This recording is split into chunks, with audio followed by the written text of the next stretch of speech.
Hi, this is Dr. Go, and this video is about what some could call the perfect bow arm and bow hand. Now, that's kind of a misleading title, but not really. Let's face it, there's no one perfect style or school of violin playing.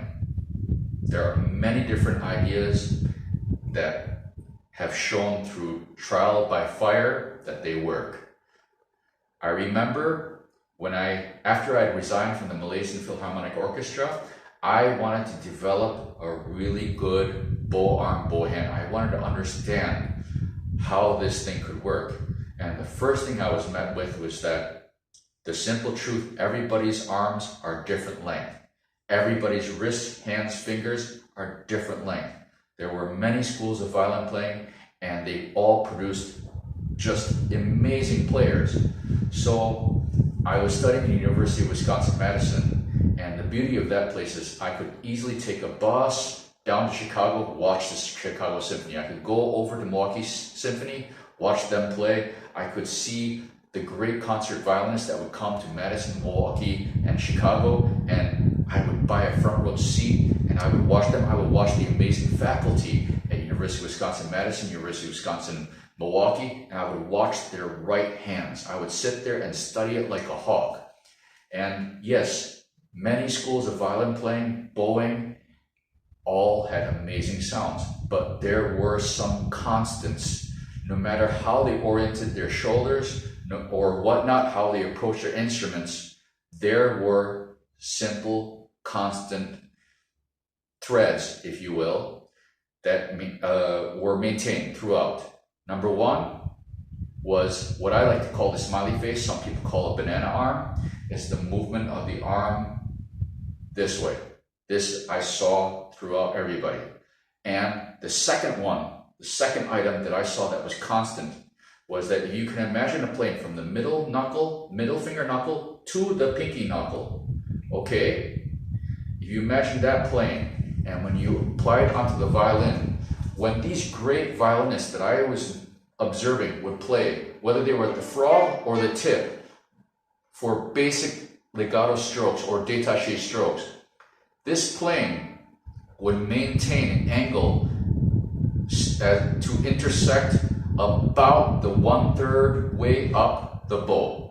Not the middle, about here. Of course, this has nothing to do with when they collapse for a chord or something like Mercato or Martelet or something like this. Yeah, or if they're really digging in a tip or something for an accent or something. Nothing to do with that. Just legato and détaché strokes, normal bow strokes, even when they're very expressive.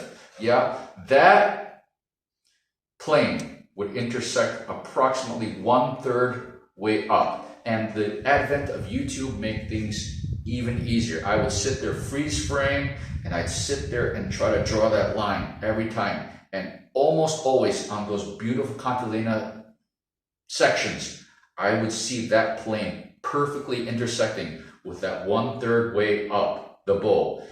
And it would maintain, no matter whether they were at the frog or the tip. That means that all these apex players, these great players, their fingers absolutely loose, very sensitive, very flexible. And it got me thinking, what can I do to reach that? So I started doing all these exercises, and I've shared a lot of them with you on this channel. However, there was something else. How do you teach that? That's the next step. So first step is that banana arm. And so we have simple exercise, starting from the silver winding on the G string.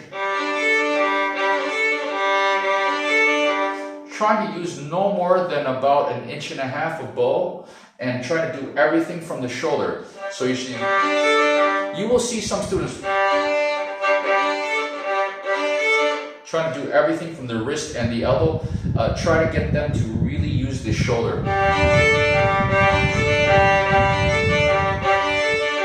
Okay, and after that, try all 4 strings.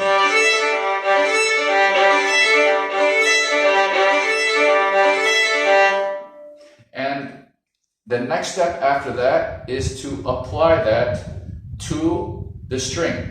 Now, I used to teach, a long time ago, I used to teach my velvet fingers of Twinkle Twinkle Little Star with exactly what I'm about to show you now, which is that the elbow is going to make a smiley face, but from the mid forearm to the fingertips is going to be like strips of velvet, just strips of cloth, okay? And what you're going to see is that the bow is going to rebound after every bow stroke. So I'm going to go on a D string so it's a little bit easier to see. And you're going to see, I'm going to dip, come up, and if I go fast, you'll see the bow wobble from me stopping the bow. When you first do it, it's not going to be even and it's not going to make a pretty sound because you're just trying to start to feel that complete release of all the tension that used to be there. Over years and years of gripping the bow from bad habit, a lot of students find it difficult to let go. What they want to look for is that bounce, the rebound coming from the wrist and the knuckles.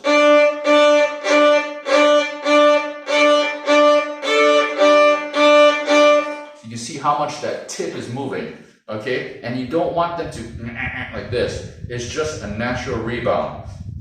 So after that is achieved, then you start applying it to exercises. Now I apply it to Twinkle Twinkle Little Star and Suzuki system. I've also applied it to scales. So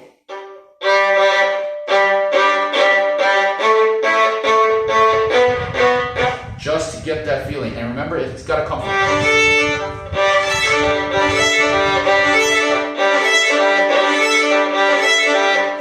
So you get the feeling of doing everything from the shoulder and that everything is loose. After that, then we start to apply to the bow itself in reapplying back to our scales. Scales for violin playing, I really do believe it's a wonderful calibration when we first start playing, just so we can feel how things are moving. And this is one of the reasons why. When we start to apply, now we're just going to come over from above our heads, come down, relax in. You don't want to collapse like you're going to do an accent or anything. You just want to a nice relaxed settling in. Hold. Now when you settle in, you want to look at this playing and see how it relates to the bow. And you'll see mine is a little bit off right now. I'm going kind of towards the third, but a little bit more towards the middle. So I need to do that again. Okay, there we go. Okay, to the 1/3, and we're just gonna pull. And I want to maintain that. I want to maintain that angle all the way to the tip. And if I want to, move my pinky a little bit, okay, fine. But I still want, even if I move the pinky, knuckle here, I move it down, I still want these two knuckles to have that plane into the 1/3 part.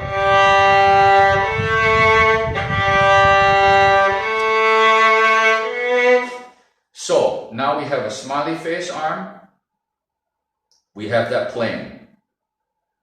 You combine it with my earlier video about bowing fluidity, and all of a sudden you will notice the whole right side of your violin playing body, your right side of your body for violin playing will start to release.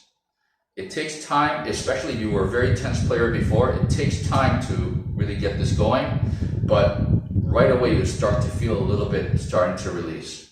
So if there's anything that I'm saying that is contrary to what your teacher is telling you, please ignore me, listen to your teacher. There's nobody that can help you more than your teacher. However, these are just some ideas to get a conversation started. And I really hope this has helped a lot of you who, like me, or like a lot of my students, are always searching for a more efficient and more expressive way towards creating beauty. To all of you on this journey, on this beautiful instrument, cheers.